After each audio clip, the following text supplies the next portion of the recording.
All right, welcome everybody to this latest episode of Unfinished Business, where we do our special interview episodes once a month or every now and then. I'm your co-host, Andre Joseph of AJ Epics Productions. As always, the main man himself, Mr. Jeff Galashaw. Hey, everybody. And today I have a very special guest, a good friend of mine. For those who may not know, there was a Spider-Man movie that was made back in the 90s. That was a fan-made film that caught attention across Comic-Cons around the country, around the world. And this guy that I discovered 20 years ago after picking up his VHS at Midtown Comics, this is somebody that I've been wanting to talk to for a very long time. And, we've had correspondences as I've been trying to build my career. So I introduce today the man that I consider to be the real Spider-Man, Mr. Dan Poole from Baltimore, Maryland. Say hello. Hello, everyone. Thanks for having me. So Dan, I want to talk a little bit about the Green Goblin's Last Stand, because like I said, it was 20 years ago when I picked up this video.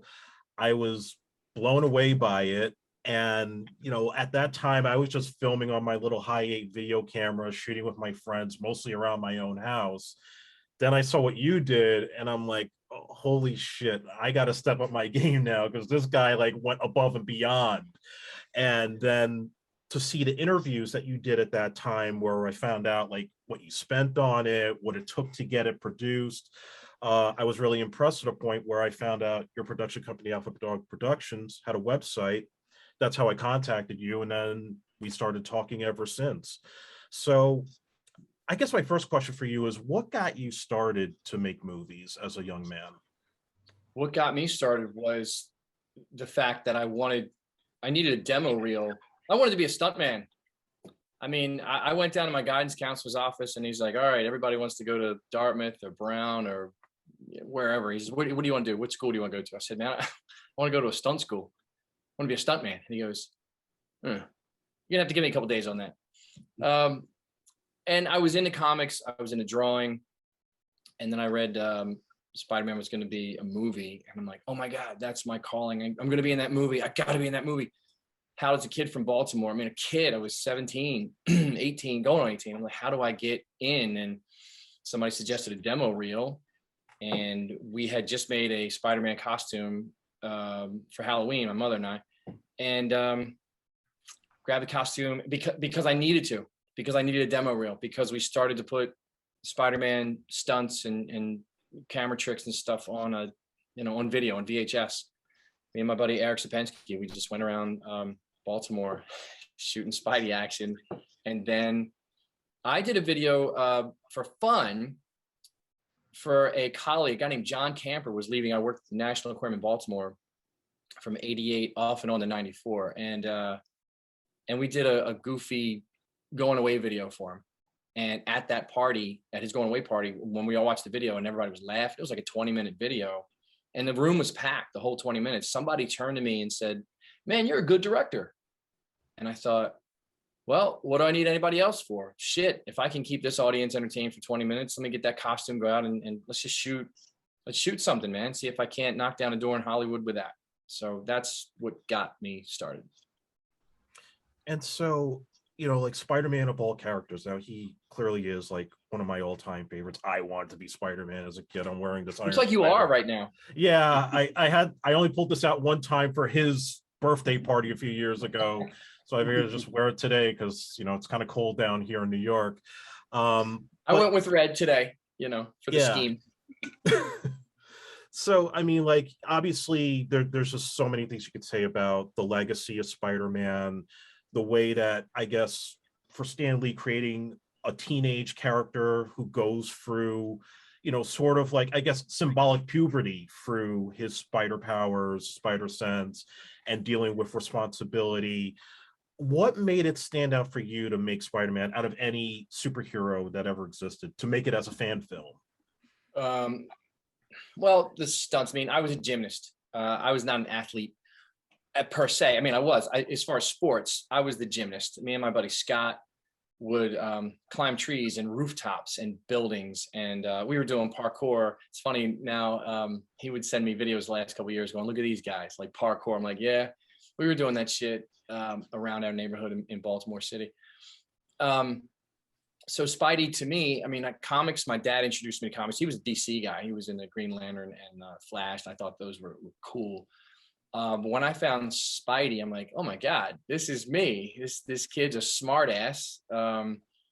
He climbs stuff, right? He's swinging from stuff. And that just was me. He was a gymnast. And I thought, that's me. So it resonated with me. I related to it. And when I wanted to be a stuntman, I mean, I drew Spidey. That's what those were the books I was into. And again, when I saw that they were going to make that movie, and I watched the TV movies, you know, with Nicholas Hammond. Yeah. And I think I was 12 when they were out. And I remember being furious. Like, I was disgusted. I'm like, what's with the salt and pepper shaker eyelets, man? That's stupid. I'm like, why is he a mute? Like, one of his things is that he's a smartass. Let this guy talk. I didn't get it, man. The rope coming out. And I'm thinking to myself, I could do better than that. It's like ridiculous. And so when I heard they were going to do a movie, I'm like, oh, I got to be involved in this. I have to get part of it. So it was really just because I wanted to be part of the movie. But I will say, after the Spider-Man train left, it was meaning that nothing was getting done because it was tangled in red tape for eons. I actually wrote a scene I wanted to do for an Avengers movie. I wrote Captain America. We started to cast this thing. We started to get props together for it too. But yeah, I wanted to do a little Thor, Iron Man, Captain America team up against the Red Skull. Wrote it. It was kind of cool. It was going to be like one scene. It was going to be presented as a chapter in a DVD menu, and we were going to scroll down and hit that scene and do it. But Spidey, everybody calls me Spider-Man, and it's not just because I did the videos. It's because in high school I had like a rubber stamp, and I'd stamp the whole school, and everybody knew it was me, and I got in trouble for that. And I just draw the spider eyes wherever I go. On the back of a car with condensation, I would just do that and draw Spider-Man eyes, and everybody knew that was me. So that's why Spidey. Yeah, so you mentioned the Nicholas Hammond TV show, which I also was like one of those intros for me, and I thought it was terrible too. Yeah, I'm like, where's Doc Ock? Where's, you know, like Craven the Hunter at least? Like they wanted to do like, I don't know, Quincy MQ or Kojak with that. It was terrible. Right. But you know, before I'm going to talk about the James Cameron stuff later, but at the time you were making your initial Spider-Man movies, I think Canon Films had the rights for Spider-Man. And I read some of those scripts. They were freaking terrible. I mean, like they even thought like he was like a mutant for all we know. Like they were really going to do a horrible job with this thing. And you probably would have made a big difference if you were part of it even back then. But I think at the time, there were different points where I think they wanted Tom Cruise, and they were talking Michael Dudikoff for Spider-Man. And then there was a stuntman named Scott Leva who was almost going to do it. There was that Amazing Spider-Man issue with him on the cover. So were you aware that that stuff was going on, or was just you just heard there was generally a Spider-Man movie being made? I actually stepped into the offices of Canon and 21st Century Productions when it was in development, when Scott Leva, who's a friend of mine now, Scott Leva won an Academy Award for redeveloping Stuntman safety airbags to save stuntmen's lives. He's a cool dude. I held his Oscar in my hands. Really cool. Scott's a cool dude. He would have been a great Spider-Man too. But I was in the offices of 21st Century, and they let me hold the web shooters, and they let me see the costume, and I was like, wow, cool. So yes, I was aware, and I was aware that because of the red tape, it just could not. They just couldn't get it greenlit. So they went off and did Captain America. They went to Yugoslavia and shot Captain America with is that Salinger? Yeah, Matt Salinger. Right. So yeah, I knew some of it. I didn't know all of it. I mean, I probably brushed elbows with Scott Leva on the way in and out of that building one day. Who knows? I don't know, but met him years later through Spider-Man. Nice. Yeah. So so there was a certain point where you were making all these films. I remember you had like the sizzle reel on the Making the Green Goblin's Last Stand DVD, where you had done films with Bullseye, with Mysterio, and it really wasn't getting anywhere. And then you saw that Good Morning America episode where they announced James Cameron was doing it. So how did that suddenly get you motivated to want to pick up the camera and try again? Because the same way that you said you saw my stuff and thought you got to step your game up, I felt at the time, I'm just some guy in Baltimore. I don't have any knowledge of filmmaking. I didn't have any resources or prop. I didn't have any gear. I didn't have a camera, and I grabbed a few things along the way. But the point is, after I had exhausted a few attempts and gone to California and come back empty-handed, I just said, that's the best I can do. I'm done. And I was then into making films and videos with friends, and we ran around, did all kinds of shorts and goofy stuff. But that morning, they said James Cameron. Stan Lee said James Cameron, and I just froze. My mother, she worked at the aquarium too. We were on our way to work, and she was like, "Hurry up, come on!" It's like, hold up, I got to see this. As soon as Cameron's name was brought in, I knew I had to elevate my game. I remember thinking very clearly, because you kind of make excuses sometimes for what you don't have, what you can't do. I remember thinking, man, my best stuff has not been done yet. I know I can do more. And in my case, doing more was literally swinging around a building. Because in my head, I had always wanted to do it. And I thought, I don't know if I'm going to do that. But then when I heard Cameron, I'm like, A game, gonna do it, and gonna get. We were gonna get Doc Ock together. We were gonna get Venom together. I was gonna do Craven. That sizzle reel was gonna be the Sinister Six. That was gonna be a bunch of great fight scenes. And as soon as I started working on the idea of the Green Goblin, everything kind of changed.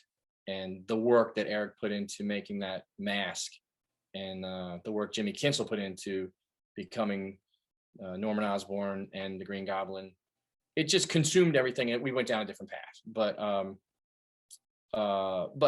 sorry to jump ahead, but Yeah. I could see all that in my mind. I could see all of it when they said James Cameron, and I thought Bullseye and the Garbuzzi brothers and Mysterio would have been cool, but I could never fulfill that fantasy. But I just knew it had to be way better than what I had done already. So it was Cameron that really, him as a filmmaker and a visionary that spurred me to want to do better.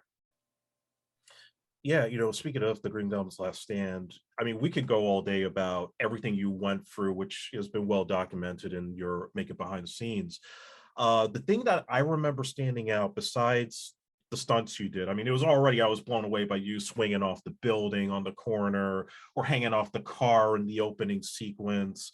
Obviously you went above and beyond with the pyrotechnics, which, I mean, even nowadays, like, you can just do CG stuff with like Action Essentials and there you go. But you did like the real deal and nearly killed yourself doing it. But I think the biggest thing that stood out to me was how brutal this movie was, as far as like, you're taking a comic book that I'm used to watching, those cartoons, like the old 80s Spider-Man cartoons that were like Spider-Man's Amazing Friends and the Fox cartoon on Saturday mornings. And so like, I always thought of Spider-Man as very PG, but you put it almost on the edge of making it so freaking dark, even to like the brutal fight at the end with Spider-Man and the Green Goblin. Were you kind of driven to make this as edgy as possible while still trying to preserve the integrity of what Steve Ditko and Stan Lee put on the panels? I would say that that's exactly what I was trying to do. As far as Ditko and Lee, I was trying to bring it to life the way they saw it. That was my interpretation, because there's a piece of paper that I copied from a book that I got when I was 12 called How to Draw Comics the Marvel Way. And there's very few things I have on a corkboard next to my desk, but one of them is this page, and it's a full 8.5 by 11, and it's pencil sketches of like a stick figure, but almost, kind of fleshed out. And it shows a range of, and it's the hips and legs are kind of in one spot, but then it's about throwing a punch. Mm-hmm. And it says, good, better, best, Marvel way. And meaning that the Marvel way is always accentuated, it's always just that much more, so a punch could be here in a book, but the Marvel punch is going to be like that. Yeah.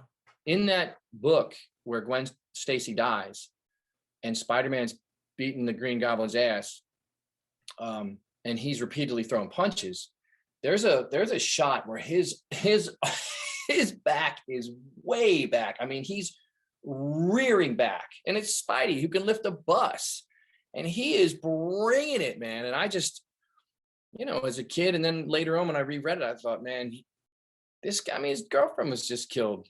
She had nothing to do with it. And at the time I had, my girlfriend in high school was a blonde, cute, looked a lot like Gwen Stacy. And I maybe I just put myself in that mindset, but I thought I was bringing it to life from the panels, the way they wrote it and drew it. I mean, think about it. Whenever you act and you have to bring something to a role, you think, well, how would that affect me? I'm pretty sure I'd have just killed the guy. And then there's those that argue that Spidey did kill him because he knew what was coming, and he was like, oh, time to duck, boom. So I think they're one and the same. I don't know that I was trying to make it edgy. I felt like it was edgy. It was edgy, and I wanted to do it that way.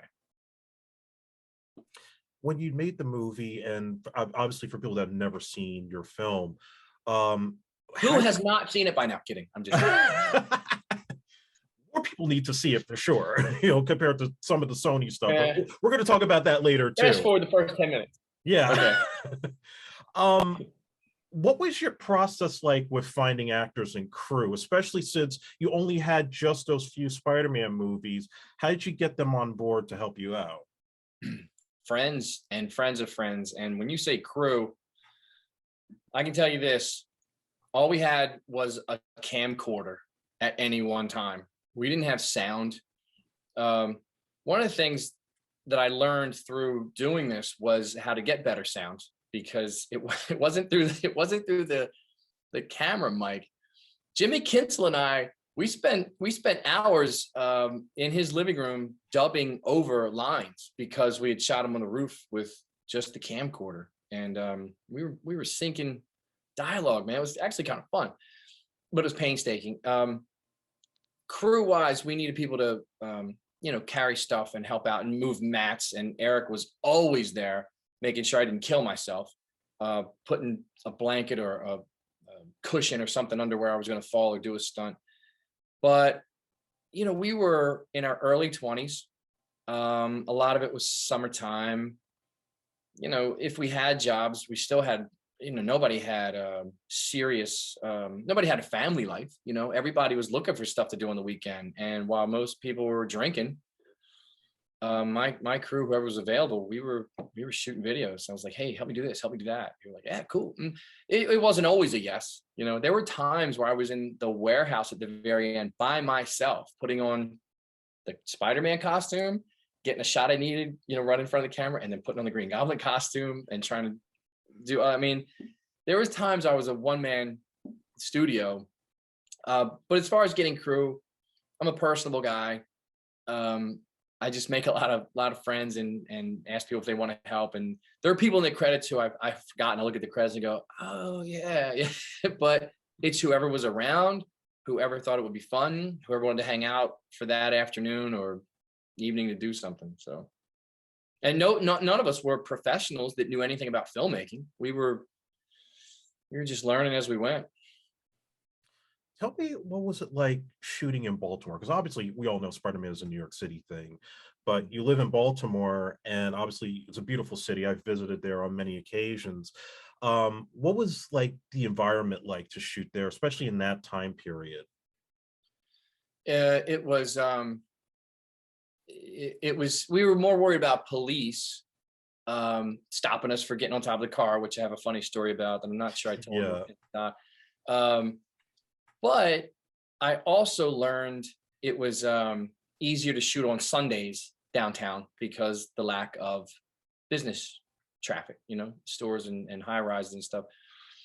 And when the police did show up and want to just watch, which is what they did, they would show up and watch. This was 1991, 92. Yeah. They were like, you're going to do what? You're going to swing from that? And they're like, I want to see it. I was like, okay, great. They weren't like, hey, Junior, wrap it up. But there was a night we were shooting where there was a bunch of cops watching us, and people would walk by and be like, yo, Spider-Man, what you doing, Spider-Man? I was like, we've got our own security force here. Like it looked like a real set.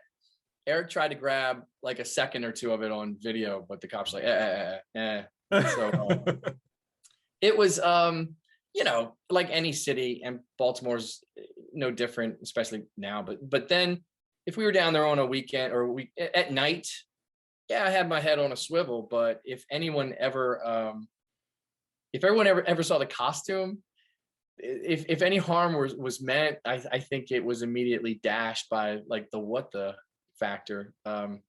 But if anything, I was just worried about getting arrested or harassed or chased off the street because we weren't allowed to be there. I was worried about crime way less, especially because, well, Spider-Man.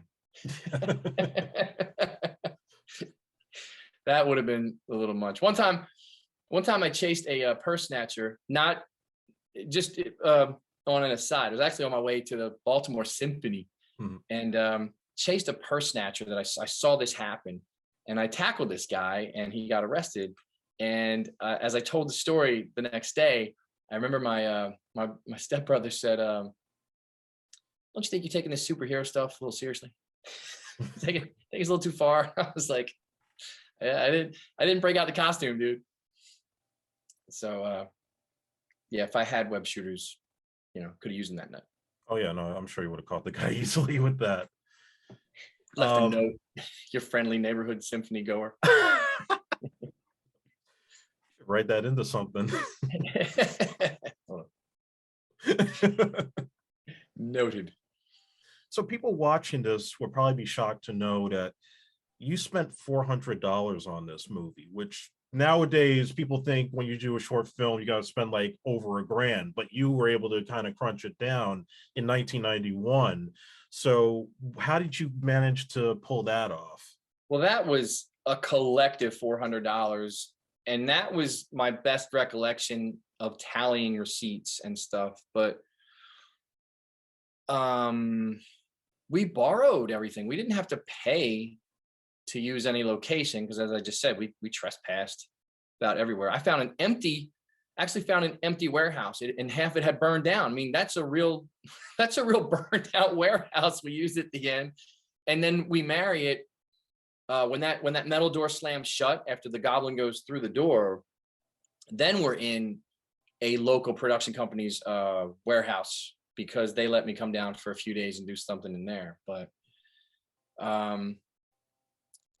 what else did we spend? We spent money on props. We spent money on costumes. We spent money on the pyrotechnics. We spent money on the latex for the mask. But then you have Eric Sapensky, who's dying to do this stuff anyway. So all of his labor to go into building that mask, you know, was free. Eric did that, you know, just because he wanted to. We didn't pay any actors. Shit, I didn't buy anybody any food. I didn't know enough. All I knew was, hey, can you show up and help me shoot this? I need to get this here and that there. And so, I mean, the money spent, was just for the props we needed, and materials we needed to build things, but it was never for anything beyond that. Because nowadays, obviously now, you know, you have to hire people, you have to pay people. But when you're young, you know, when you're in your early 20s, people are like, sure, I'll do it. Yeah, cool. And the adults are like, you're doing what? All right. Like, sounds cute. I can't tell you how many times it was called my little Spider-Man project, my little movie, my little video. I was so tired of people just diminishing it. And it's funny because I was doing all this because I knew what comic book movies could be. Right. I was doing all this because I saw the MCU coming. And so every idiot, every person that just didn't know, you know, I told you so. My little video. Yeah, well. Well, that's the thing too. I mean, I'm kind of jumping ahead a little bit here, but I think about when I saw Endgame, that last scene when everybody came back to help Cap and Iron Man fight Thanos and his minions. I cried in the theater, not because everybody was back and, you know, Peter Parker hugging Tony Stark and all that stuff, for Tony Stark dying. It was the fact that we spent decades where these studios were completely getting these movies wrong. All the changes, everything that you fought to make sure the integrity was correct on. And then to finally see 10, 12 years of a buildup because of Kevin Feige, what he did to do justice to those characters, and to see them finally all come together, that was a symbolic moment just for comic book fans in general. Yeah, I agree. You can't not be moved by the sight, like you said, to just see all your costumed heroes breathing. The costumes are dead on, the actors are dead on, the tone is dead on. It's something that people that have never picked up a comic book wouldn't understand necessarily. They dig the movies, and again, credit to Feige and steering that ship in the right direction so that the tone was always right. But yeah, I agree, man. To see your characters, your heroes, the people that stirred your imagination or gave you any kind of inspiration, you know, in these pages, man. I used to read my books and listen to classical music and let the imagination just start. I would study panels, you know, for what they are, because it's so much more about the artwork and maybe people that aren't artistic, and I don't want to diminish anybody else, but for the people that love them, for people that love comic books, it's a lot about the art. Right. And just, I don't know. It's tough to explain. It's tough for me to put into words, but the costumes, the pageantry. Wow. Will Ferrell, the other guy. Yeah, man, to see them on the screen, I'm telling you, there was a few seminal moments like that for me. And for my money, man, it all starts with Iron Man. Yes. That book, the only thing, and I'm a purist, right? I admit it. I've tried to mellow over the years. But wow, what a benchmark that they made with that one, because the only thing they changed from the books was the jungle to the desert, and right. It was seamless because it was a perfect change. After that, I was like, I just couldn't get enough of that movie. And then after that, it was you know who snuck up on me was Vision. I did not know that that's what Jarvis and Ultron were making, and as the Vision materialized in front of me, that was a moment that gave me goosebumps. I'm like, oh shit, they're making the Vision. I'm like, oh my, like yet another Marvel character. And then he comes and he sees Thor and he makes his own cape, and I'm like, that's a great way to explain that. I'm like, holy shit. It just, yeah, man, you spend so long. And so I'm older.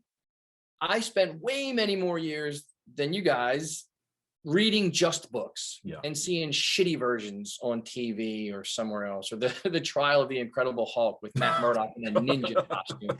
And I'm like, Dolph Lundgren's Punisher movie, decent action flick, terrible Punisher movie. No skull on the costume. I read somewhere that they got rid of the skull in the chest because they felt it was too cartoony. Yeah. I'm like, what are you doing? When I read Cameron's scriptment, I remember thinking, oh, you want to change stuff about Spider-Man? You want to change things? I'm like, here's an idea. If he's not good enough, make your own character. But when one's established for years, decades, how about do your best to keep him or her straight, you know, on the screen? How about just stick to what's been written, because that's what people are digging? How about that? And everything Feige's done, everything the MCU has done, man, awesome, just awesome. I love almost every one of them.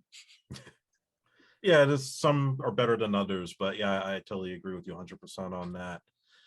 And then Spidey comes in, right? They finally get the rights to do Spidey, and they just were like, screw the origin story, man. We get it. Everybody's seen it. Let's just roll. And I will say Spidey was tough to get used to initially.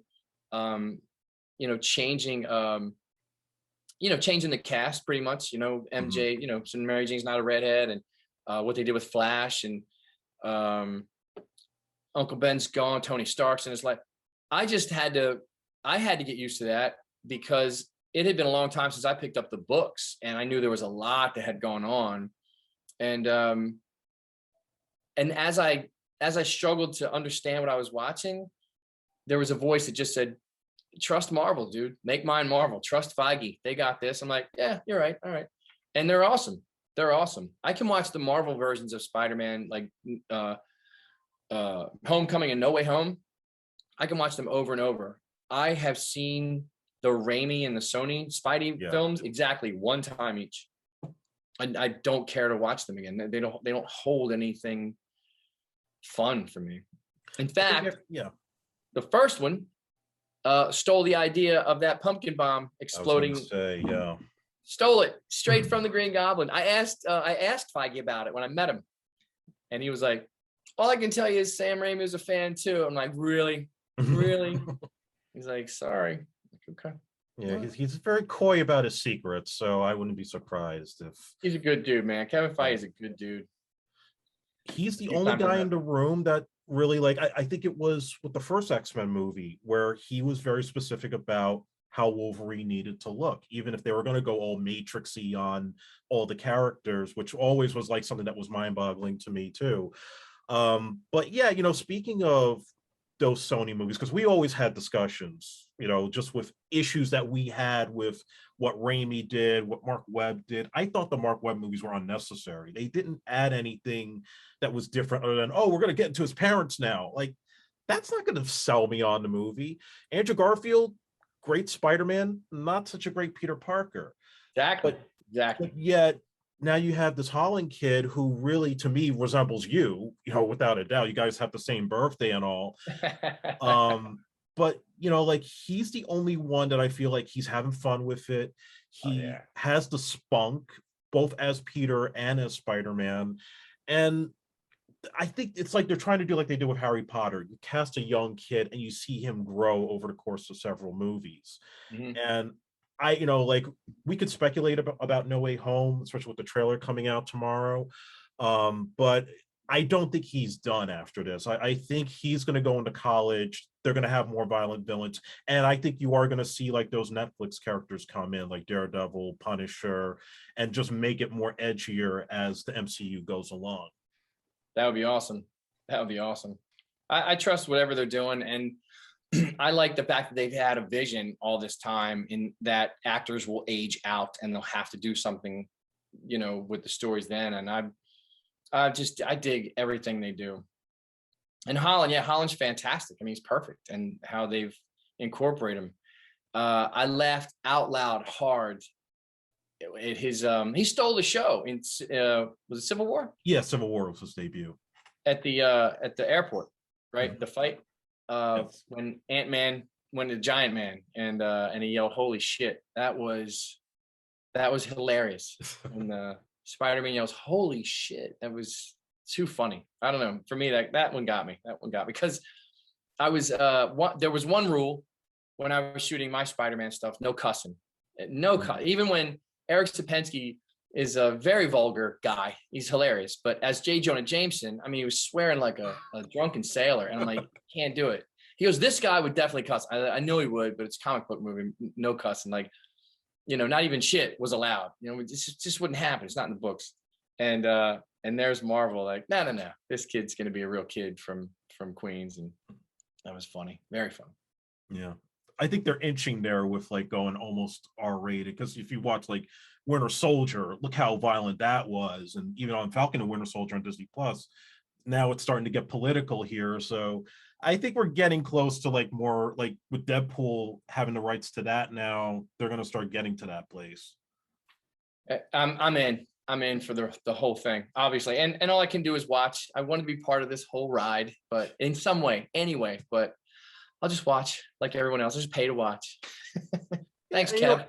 And I don't want to belittle your movie either, because of course, while it didn't, do what it wanted you to do in terms of getting onto the actual movie, it built a cult following. Yeah, it got pirated, unfortunately. You told me to steal the damn VHS when I told you how I got it.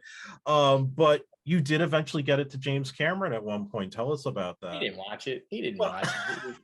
I don't blame him. The Comic-Con story, when I handed it to him, that was, I mean, for me, it was the end of the journey.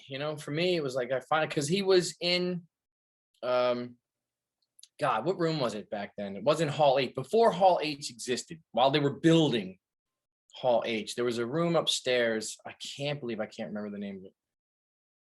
There was a room upstairs that was the biggest hall they had, the biggest room they had. And that's where he was.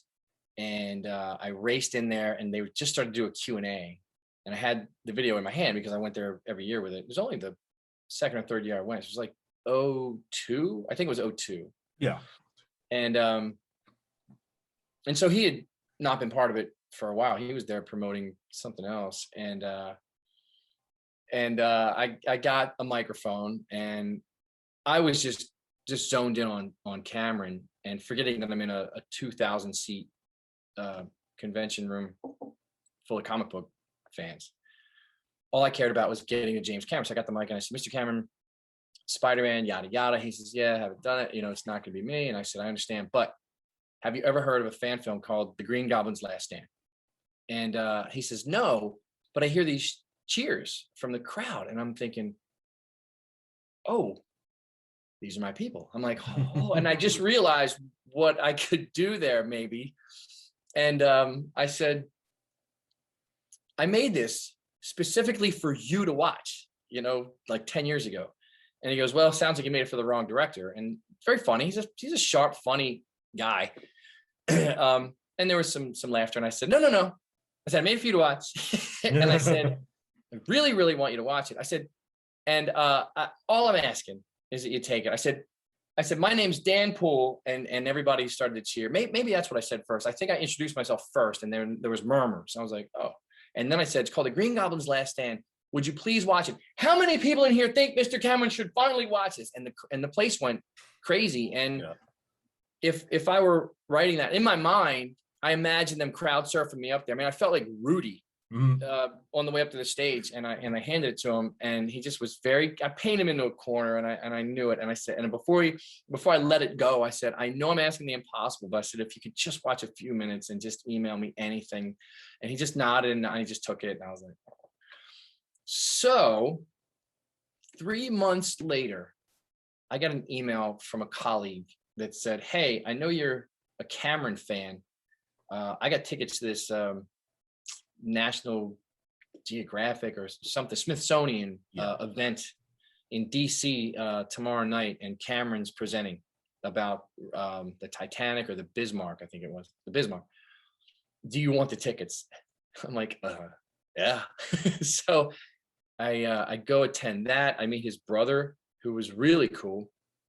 And then his brother introduced me to him, and it's an awkward exchange. And I said, "I'm the guy that hands you the Spider-Man video. So please don't have me killed." And I said, "Did you watch it?" He said, "No." And I said, "I understand." And I tried to talk to him a little bit, and the Raimi movie had come out, and he said, "Well, what'd you think of Spider-Man?" And I said, I don't know, A minus. He says, "Yeah, I was thinking B plus." And it wasn't a long conversation, but I got to talk with Cameron about Spider-Man for a minute. So it was pretty cool. Yeah, I mean, you made the goal even if you didn't watch the movie. Like, you made this film for the intention to get it to him. So, like, if you had to write your life story as a film, that would be the ending right there in a nutshell. Thanks. Like, you got there, but you gained more because you've gained fans like me who still think about it and talk about it to other people. So, AJ, yeah. I got an email this morning from someone about returned 2 emails today about it. It's phenomenal. It's hard to wrap my head around. You saw the post I put on the page. Did you see the post I put on the Facebook page like 2 weeks ago? Yeah, I did. Every week, a couple more people, and I get this notification, so and so likes The Green Goblin's Last Stand. I'm like, how amazing is this? And I put a post that said, I don't post a lot here because it's more about preserving than saying anything new, but thank you. You know, thank you everybody that likes it. It just means it's crazy, man. It's wild. It's wild. It's fun. It's neat. I'm glad people dig it. For a long time, people just shat on it. For a long time, it was soap opera style acting and stupid hair and terrible sound. And I'm like, yeah, I know that, you know, but the stunts, but the Spidey. I'm like, right. I'm like, that's what I was trying to do, and just trying to give it some context, you know, and doing the Spidey fun. But I mean, if I could shoot it today, it'd be a little bit different. It would look a bit better. Would have to have original sound.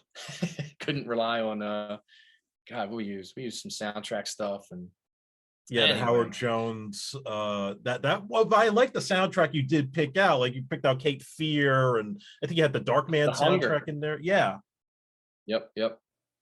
Yeah, we I mean, there were spots of decent filmmaking acumen or instinct, I guess. I'd never taken an editing class, and I felt like the pacing of it's good. I mean, I hate, there's I know where it's weak and where it's fun, which is why I say, just if you could fast forward past the first 10 minutes, it might be fun for everybody. As soon as Osborne comes on the scene, it's like, all right, now we're getting somewhere. Let's have some fun here. I want to talk a little bit about the Photon Effect because that was like your big magnum opus after Green Goblin, and obviously that was a bigger production. I know it's like a little Yeah. sore spot, but tell us about that and like what you learned from that experience. I learned that I'm not quite as resourceful as I think I am, because I took a script that was very ambitious. It was an original superhero indie film. I thought, I don't know that I thought I could do it for 50 grand, but a friend offered 50 grand to get it done or started, and I immediately knew it was going to start taking more. So I mean, we couldn't even raise, well, he had the 50 and I knew we needed more because I needed the right crew. I had learned already, I had been a freelance video producer for a while and working with local production companies. And I mean, I thought I knew what it took to make an indie film, but to make a superhero indie film, especially one who, has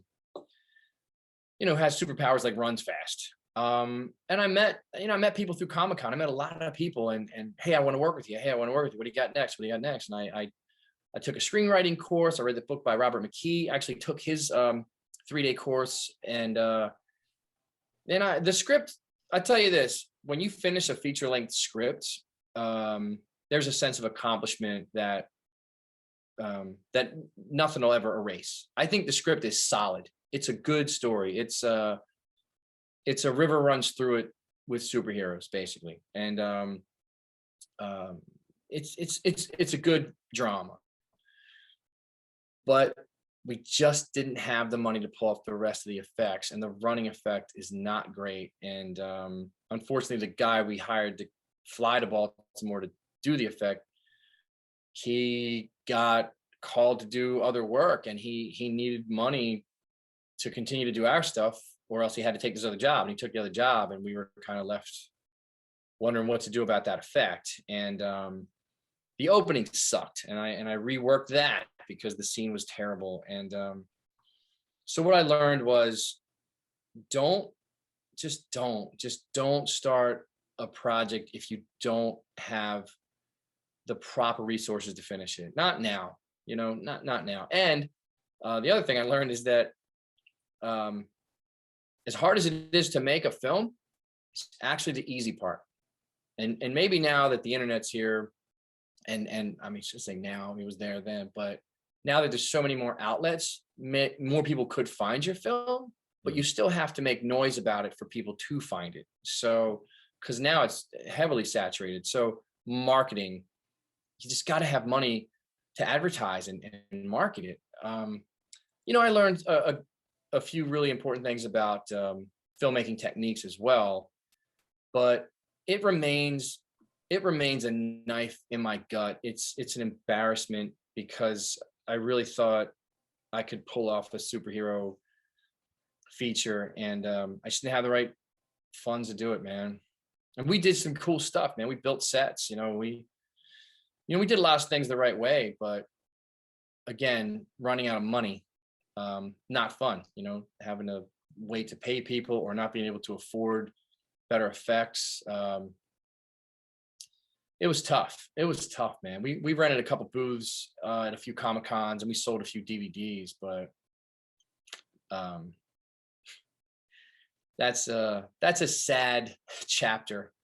It took me a long time to get over, a long time. And even now, if I had the opportunity, if somebody said, hey, let's just redo it, let's do it better, I would do it. Like if I could get a better costume, if I knew the effects were going to be good, I'd redo it just for the sake of redoing it. And and try to get everybody their money back. Because in the end, we raised over $100 grand, and that film still didn't do shit. So that's a sad one. It's crazy. Anything else you want to know about the Photon Effect? Well, no, I was going to say, like, I love the effects at the end. I thought the climax was really impressive. But I mean, I would even say now, like, you shot that movie, I think 2007, 2008. Like, 07, yeah. Yeah. So, you know, technology has changed so much to the point where people are shooting on their phones and using things like Blender or using the Unreal Engine to build out sets. It's like, now I'm looking at this stuff and thinking, like, my imagination's running crazy with ideas. So, you know, like, I kind of say, you know, in your regards too, like, I mean, I know you got a lot going on personally, but, you know, even if you don't revisit that, I think you should try to do something similar that's maybe smaller, but, you know, really step it up on those effects. And I think you could probably win over a new fan base in that sense. I'm just throwing it out there, you know, It like, could be I fun, think, but I got to have a, for me, over the past, ever since Photon, I've done a couple of shorts. Did I ever show you the Batman short that I did, the Nightcaller? no, I never saw that.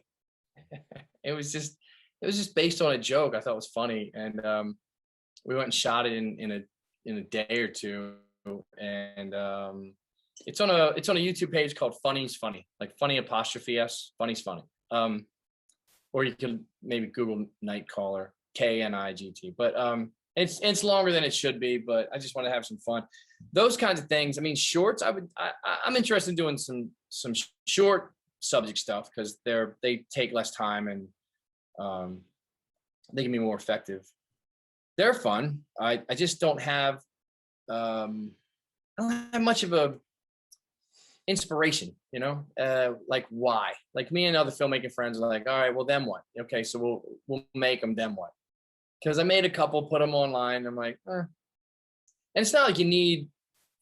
It just needs an audience. That's all. It's not like you need fame and fortune. I don't need awards or accolades, but it'd just be nice if you made them knowing an audience would watch them and not just like a dozen people. Like, because I made the Batman thing really just for me and my friend to laugh at, but I had hoped it would go, you know, a little farther. But Yeah, no, but like so I said, if you have an idea for one and you want, if you can find the money to do it, I'm all ears, dude. I'll keep you in mind. I may have some ideas. Maybe it's my connection. Yeah.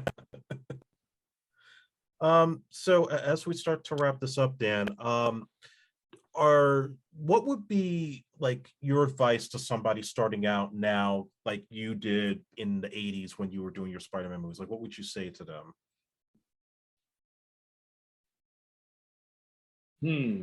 It's so different that the advice I would give now would be way different than I would then. The advice I would give now is learn everything there is to learn about film, about storytelling, number one, and then filmmaking techniques. Like read a book on storytelling or story writing. I highly recommend Story by Robert McKee. It's everything you need to know about writing a good script and telling a good story. You got to start there because everything starts with a script. There was somebody wanted to hire me recently to shoot a pilot for a show they want to do. I'm like, well, what's the script? He's like, I don't really have a script. I'm like, you have an outline? Like, not really. I'm like, then you don't have anything. I know you got your personality and you want to be on camera, but so learn the craft of storytelling first. And I mean writing your story. Write your story first and write good dialogue. And that book Story will describe that method and how, you know, if you're doing it good enough. And then get gear, watch as many YouTube videos as you can. I mean, there's nothing you can't learn now. I mean, we live in the Matrix now, dude. Now you just, you know, type in what you want to learn on YouTube and you're learning it in, you know, 10 minutes, whatever. So, study, learn, and go do. I mean, everybody's got a friggin' video camera in their pocket now. Just go shoot some stuff, have some fun, learn how to edit, and start making mini stories. That's what I would say. It's all available. I just feel like everything's available. I feel like there's every resource you could need is out there. I just think it's all so easily accessible now. I mean, Jesus, the stuff I had to do to go through, to get a Spider-Man costume together was hilarious. Now you have Under Armour. Mm-hmm. You know, where would they want to need them? I would still put my own together. I know everybody doing Spider-Man fan films now just orders a costume. I would still make my own just because it's more authentic, I think. Might not look as good, but it's more authentic. Definitely. Anything you want to plug, future projects, things you're working on or in early stages? Man, I wish I could say yes. I have a pilot to a comedy, a show that I'd love to pitch to a content provider, but I'm not going to go shoot. I'm not going to go shoot anything on my own right now. I'm trying to pitch certain things and try to get, I just want to be. The dream is always to be paid, right, to produce your own stuff or to produce. But there's another script, a drama that I've been working on that I think is a really good story. But fan film wise, man, somebody did ask me, the email I responded to today was if I'd be interested in someone doing a sequel to the Green Goblin's Last Stand. I was like, sure, go for it. They're like, well, would you want to approve the story and script beforehand? I'm like, I'll look at it, sure. If somebody were really serious about doing that, I would actually want to be involved as much as I could, just to say, here's where I went off the beam. Let's not do that. Let's try to do this. Let's get a tight script. Let's get a solid, let's make it something worth doing. But no, right now I'm just I'm freelancing again and waiting for my pitch meetings with with Netflix or Hulu or HBO or whoever I can. Feige. He was really cool when he met me. And then subsequent meetings after that, he seemed to be a little bit more patronizing. Mm-hmm. And I thought, okay. I'm like, I know you made it, dude. You made it. Good for you. I asked him, I said, well, because I was about to shoot Photon Effect, or it was like a year or two before this, probably 05 maybe. Yeah. And he wasn't a name yet. And he knew who I was. Like I went up to him after a panel at Comic-Con and I introduced myself and he was like, oh my God, yeah, Dan, hi. And I'm like, hello. And we walked down the hall, we talked about it, and I said, I asked him how I could, like, what could I do to get involved with Marvel? What can I do I just want to come work, I want to help. And he goes, I don't know what to tell you, Dan. You got to pay your dues. I was a dog walker in Beverly Hills until I got a shot. I'm like, you want me to walk dogs? Mm-hmm. And I said, well, I'll just go back to Baltimore and try to shoot a movie. And that was the Photon Effect. And here we are. Yeah. I just, I feel like the directors that they're hiring these days are all like total unknowns. So they're not hiring, like with the exception of Sam Raimi with the new Doctor Strange, he's going for guys that, come out of Sundance. Like with John Watts, he did one movie, which was Cop Car. And maybe other than the fact that you have kids as the protagonist, there's nothing in there that makes you say, oh, he's going to do Spider-Man. So it's like they just pick people out of nowhere, which it shocks me that they don't pick somebody like you that's eager to do this.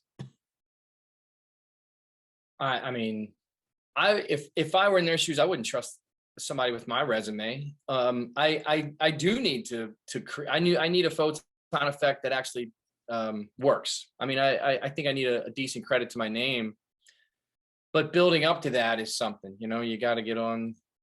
I don't know where to start, but I got a lot of gas left in the tank. I'll keep on going. We'll see what happens. Sounds good, man. Well, I'm sorry we lost Jeff. He had a internet outage issue, but again, on his behalf, I just hope the recording keeps going because you're getting choppy again. Yeah, I could see it on your end too. I'm sure I'll be fine. I'll be able to edit it a little bit. But yeah, Dan, Cool. thanks so much for doing this. I really appreciate your time and hope that, we'll see another Dan Poole production in the near future. You cut out, but you're welcome. Thanks for having me. Thanks for inviting me, man. I hope people enjoy whatever I had to say. All right.